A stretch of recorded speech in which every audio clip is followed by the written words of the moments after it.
In the ancient, opulent coastal city of Dwarka, Queen Satyabhama was a figure of immense influence and wealth. While she loved Lord Krishna, she also took immense pride in the tangible proof of her devotion, her massive treasury. To publicly display her status, she decided to perform a ritual known as Tulabharam, a ceremonial weighing of her husband against her fortune. Sage Narada, a cosmic wanderer known for testing the depth of one's character, arrived at the palace.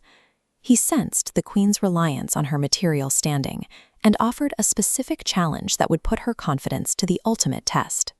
Narada's proposed vow was straightforward. Satyabhama had to temporarily surrender her husband to the sage.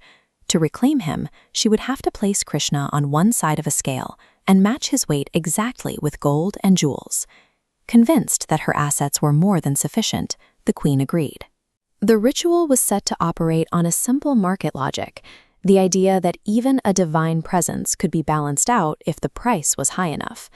Krishna sat on one side of the scale, while guards began loading the other. This visualization shows the result. Despite the cascading geometric shapes of crowns and diamonds piling up, the fulcrum stayed locked, with the single icon of Krishna remaining much heavier. Even as the wealth multiplied exponentially, towering off the screen, the balance didn't move a fraction of an inch. The physics of the room had fundamentally broken. The mass of a kingdom's gold seemed to weigh nothing at all. Satyabhama watched as her entire life's collection of diamonds and pearls failed to budge the scale. As the last of her chests were emptied, the realization hit that her infinite wealth had hit a wall it couldn't scale. If the material mass of a kingdom cannot tip the scale, we have to ask what currency we are actually dealing with. To find the answer, we have to look back at a very different kind of commitment.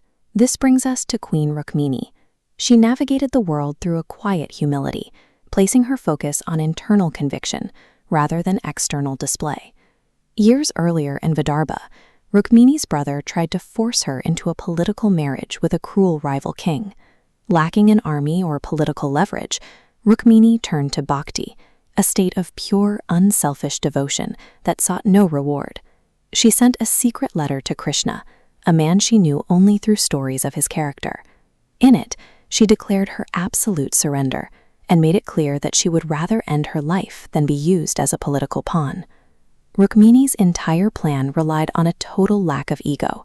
She chose to strip away her royal identity and rely entirely on the strength of her faith to elicit a response. That response came at the Ambika temple. Just as Rukmini finished her prayers, a chariot appeared through the dust. Krishna had traveled across kingdoms to reach her at the exact moment she needed him. The rescue immediately turned into a chaotic battlefield as the rival armies closed in.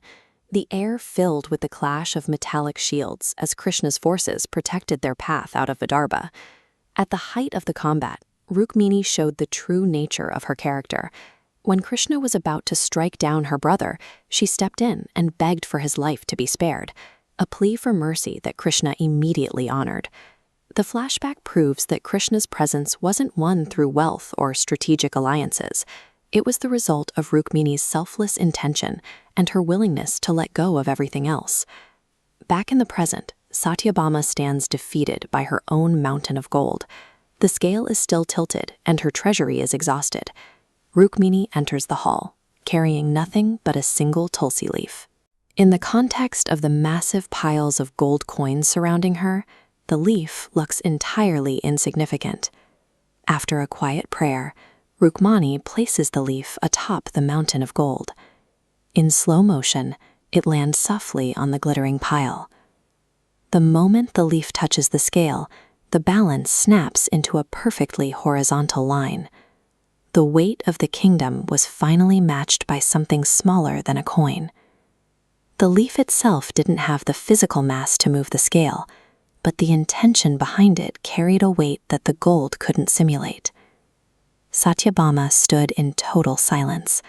The glitter of her coins had finally lost its pull, replaced by the visual proof that her pride had been a barrier rather than a bridge. Krishna explained that material wealth itself isn't the problem. It's the sense of possessiveness that comes with it. When we believe we can own the divine through our status, we lose the connection entirely. These stories show that the universe recognizes a different kind of value. The immeasurable power of selfless love remains the only weight that the scale of the divine truly honors.